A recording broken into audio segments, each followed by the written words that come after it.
Hi friends, இன்றைக்கி ஒரு முக்கியமான டிஷ் பார்க்க போகிறோம். ஹெல்த்தியான முருங்கைப்பூ துவையல் தான் பார்க்க போகிறோம். எப்படி பண்ணுறதுன்னு பார்க்கலாம் வாங்க. ஃப்ரெஷ்ஷான முருங்கைப்பூ எடுத்துக்கோங்க. இப்போ சீசனில் நிறையவே கிடைக்கிது முருங்கைப்பூ. நல்லா ஒரு கப் ஆகிற மாதிரி எடுத்துக்கோங்க. துவையலுக்கு காரத்துக்கு வரமிளகாய் 4 எடுத்திருக்கேன். கடலைப்பருப்பு 1 ஸ்பூன், உளுத்தம்பருப்பு 1 ஸ்பூன், தேங்காய் சீல் கொஞ்சமாக எடுத்துக்கோங்க, ரொம்ப வேண்டாம். அதே மாதிரி ஒரு 3 ஸ்பூனு வேர்க்கடலை எடுத்துக்கிறேன். புளி பாருங்கள், சும்மா ஒரு அரை நெல்லிக்காய் அளவு எடுத்துக்கலாம். ரொம்ப பெருசாக வேண்டாம், புளிப்பு கொஞ்சம் அகட்டாமல் இருக்கிறதுக்கு தான். இவ்வளோ தான் தேவையான பொருள். உப்பு, எண்ணெய், இது ஆஸ் யூஷுவலான பொருட்கள் தான். இப்போ எப்படி பண்ணுறதுன்னு பார்த்துடலாமா? தேவையான பொருள் பார்த்துட்டிங்க. ரொம்ப ஹெல்த்தியான இந்த முருங்கைப்பூ துவையல் எப்படி பண்ணுறதுன்னு பார்க்கலாம். ஃபஸ்ட் டைம் என்னோடய வீடியோ பார்க்குறீங்கன்னா என் சேனலுக்கு ஒரு சப்ஸ்கிரைப் பண்ணிக்கோங்க. என்னோடய வீடியோலாம் பிடிச்சிருந்துன்னா லைக் பண்ணுங்கள். மீண்டும் என்னோடய வீடியோ வரணுன்னா பெல் ஐக்கானை கிளிக் பண்ணிக்கோங்க. வாங்க வீடியோக்குள்ளே போகலாம்.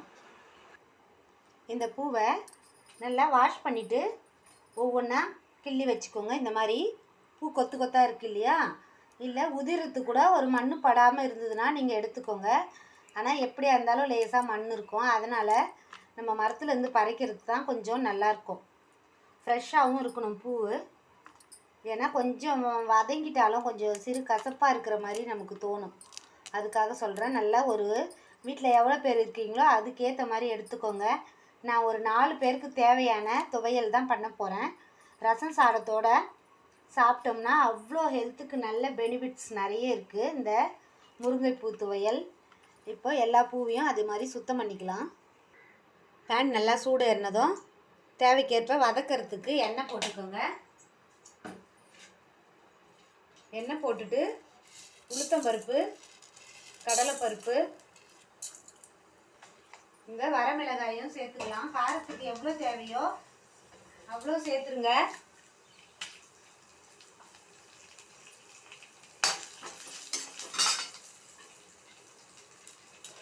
தேங்காவை பொடியாக நறுக்கணுன்னு நறுக்கி வச்சுக்கோங்க.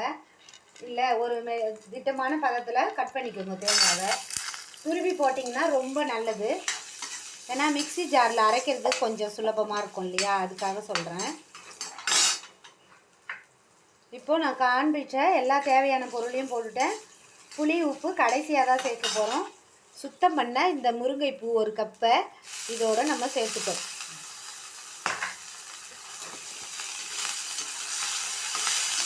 நல்லா வதக்கிடுங்க.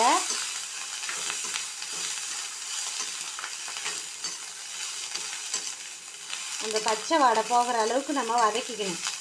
இந்த கீரையோ பூவோ சட்டுன்னு வெந்துடும். நமக்கு வதக்கினாலே போதும். அந்த ஸ்மெல்லு தெரியாமல் இருக்க தான் வேர்க்கடலை, தேங்காய்லாம் வச்சிடணும் இல்லையா? சட்னி ரொம்ப அல்டிமேட் டெலிஷியஸாக இருக்கும் டேஸ்ட்டு. இப்போது தேவைக்கேற்ப உப்பு சேர்த்துக்கலாம்.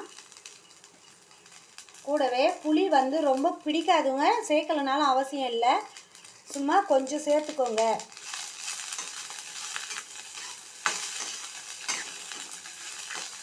இவ்வளோதான். ஆற விட்டுட்டு நம்ம அம்மிலேயோ இல்லை மிக்சிலையோ நல்லா துவையல் பதத்துக்கு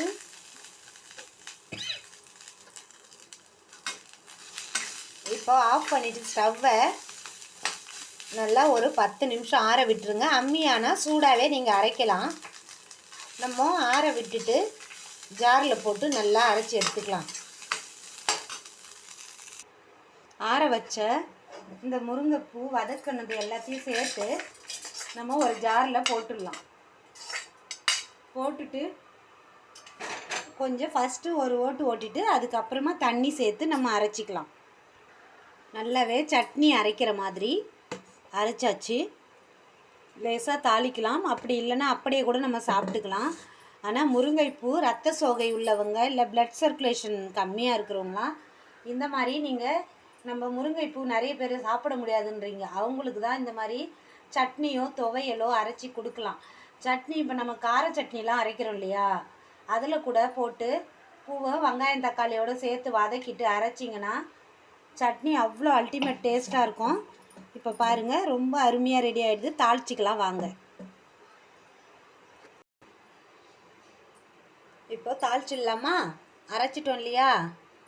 கொஞ்சமாக நல்லெண்ணெய் விட்டுக்கோங்க. எல்லா வீடியோலையும் சொல்கிறேன், நல்லெண்ணெய் விடுங்க. சமைக்கிறது நல்லெண்ணெயில் சமைங்க. அதே மாதிரி நிறைய தண்ணி குடிங்க. எல்லா பசங்களும் சொல்கிறீங்க முடி கொட்டுதுன்னு. ஆனால் நிறைய தண்ணி குடிங்க. எவ்வளோ தண்ணி குடிக்கிறீங்க, எவ்வளோ உங்கள் வயசுக்கு குடிக்கணும்னு ஒரு காலண்டர் மாதிரி இருக்குது. அதில் கூட நீங்கள் போயிட்டு பாருங்கள், நான் சொல்கிறது உங்களுக்கு புரியும். ஆனால் எல்லோரும் தண்ணினா ரொம்ப வெறுக்கிறீங்க, குடிக்கிறது இல்லை. தேவையில்லாத பேச்சுன்னு நினைப்பீங்க. ஆனால் ஹெல்த்துக்கு ரொம்ப யூஸ்ஃபுல்லான்னு தான் சொல்கிறேன். நம்ம தண்ணி நிறைய குடிச்சிங்கன்னா நம்ம உடம்புல இருக்கிற பிளட் சர்க்குலேஷன் நல்லா வேலை செய்யும். அப்போது இந்த முடி கொட்டுற பிரச்சனை எல்லாம் தீரும். டென்ஷன் அதிகமாக ஆவீங்க, படபடப்பு அதெல்லாம் குறையும். அதுக்காக தான் தண்ணி குடிங்க அப்படின்னு சொல்கிறேன். இப்போ கடுகு வெடிச்சிட்டு தட்டி வச்ச பூண்டு பல் இதில் சேர்த்துக்கலாம். கொஞ்சம் கருவேப்பிலை சேர்த்துடலாம்.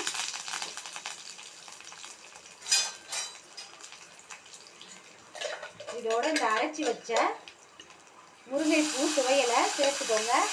நான் ஏற்கனவே சொல்லிட்டேன், தாளிக்காமலும் சாப்பிட்லாம். இப்போ கெட்டியாக தாளிச்சிங்கன்னா நல்லா தண்ணி இல்லாமல் கெட்டியாக வரும். அப்போ நம்ம சாதத்தோடு சாப்பிட்றதுக்கு நல்லாயிருக்கும். அதனால்தான் நம்ம தாளிக்கிறோம்.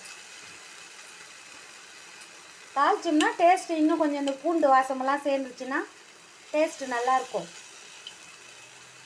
அம்மியில் அரைச்சோம்னா நல்லா கெட்டியாக வரும். அதே சமயம் தாளிக்கணுன்ற அவசியம் கூட கிடையாது.